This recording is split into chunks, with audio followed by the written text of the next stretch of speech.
Unit 7. Who's calling the shots? Page 59. Listening for main ideas. A. Close your book. Listen to the lecture and take notes. Good morning. Hope you had a good weekend. Today we're going to start talking about styles of business management. Styles of management vary from country to country, company to company, and from person to person. One approach to good management, now considered important worldwide, is team building. Team building is only part of what makes someone a good manager, but it underlies many good management practices. When team building, the manager does things to help employees work together effectively as a group, as a team.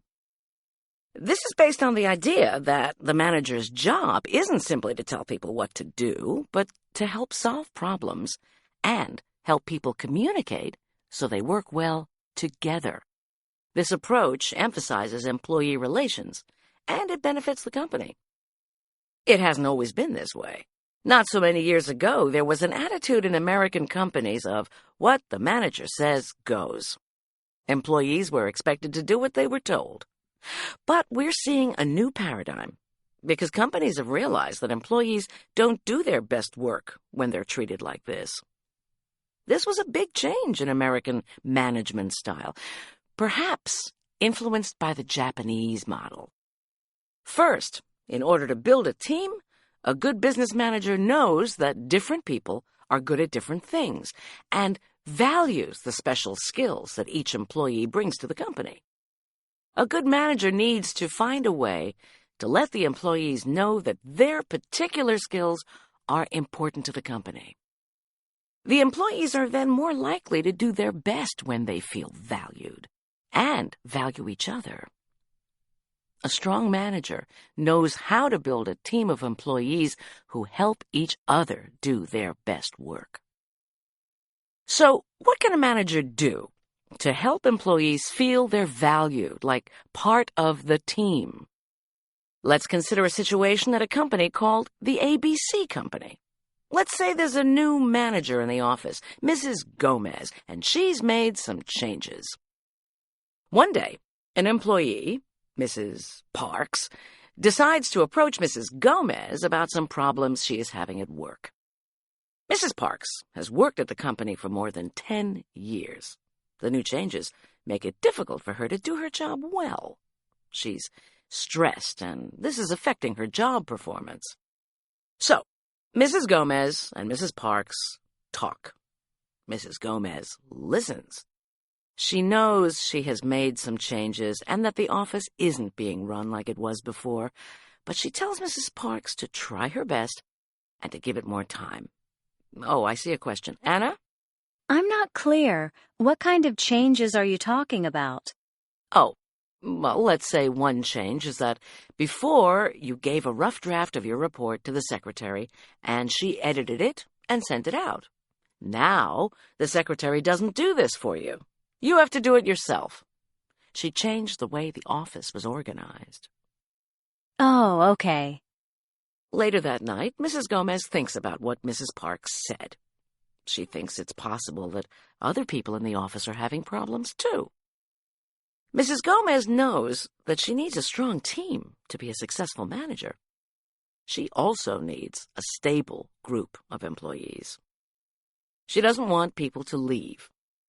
She decides she needs to get an accurate idea of the employees' perspectives. She decides to give the employees an opportunity to share their ideas.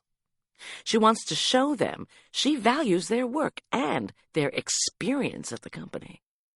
So, Mrs. Gomez makes a team-building plan. She begins by scheduling a meeting for the next day to talk about the changes she has made, to give the employees an opportunity to say what problems they're having and to ask questions.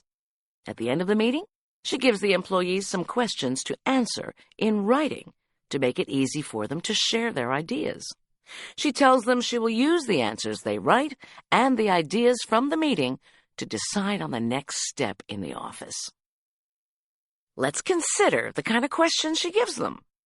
She wants questions that focus on the work itself, questions that would be easy for an employee to answer honestly. Questions like, A. Is it clear to you what your responsibilities are? B. Do you know who to talk to if a task is unclear? C. Do your team members support you? If not, what specific things could they do to help you do a better job? D. What was done in the past that you think worked better? These questions are about the work, about how the office is organized, and about working together. They don't focus on the employee's feelings about the manager. Mrs. Gomez reads their answers to the questions. She also checks her notes from the meeting. She decides to modify the way she has reorganized the office. Not big changes, just a few small ones. She realizes that some of the old ways were better. So she makes a few changes back to how the office was organized before. She also comes up with a 6-month plan for improvement and tells the employees they will all review the plan together in 6 months. What message is she communicating to the employees by these actions? Well, first, she's telling them she considers their ideas important. She values their opinions.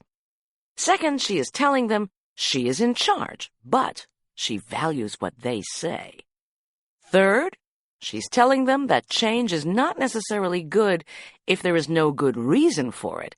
In other words, she didn't need to make so many big changes when she started as manager.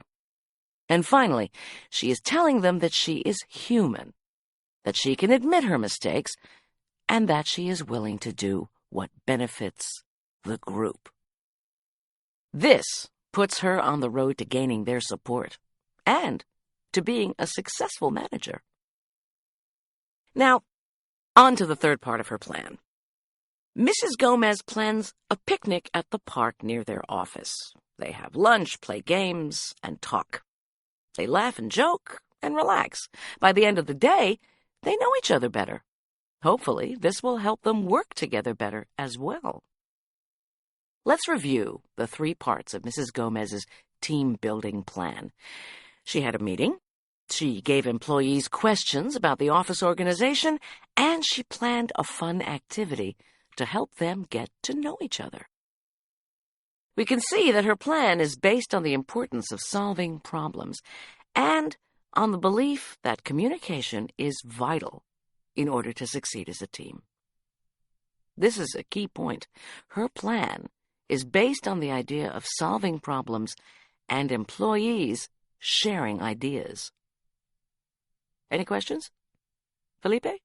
Well, I've studied some business management courses, and I understand that it's important to develop communication and build up team players. But isn't it just a waste of time to have these fun activities? Well, a lot of managers do think it's a waste of time, especially in the short term. But in the long run, it's definitely not a waste of time. In fact, it's often a great way to save time in team building. Let's stop here. Today, we discussed team building and why it has become important. In the next class, I want to talk about other group activities managers can use to build a team. We'll start there next time. That's all for today.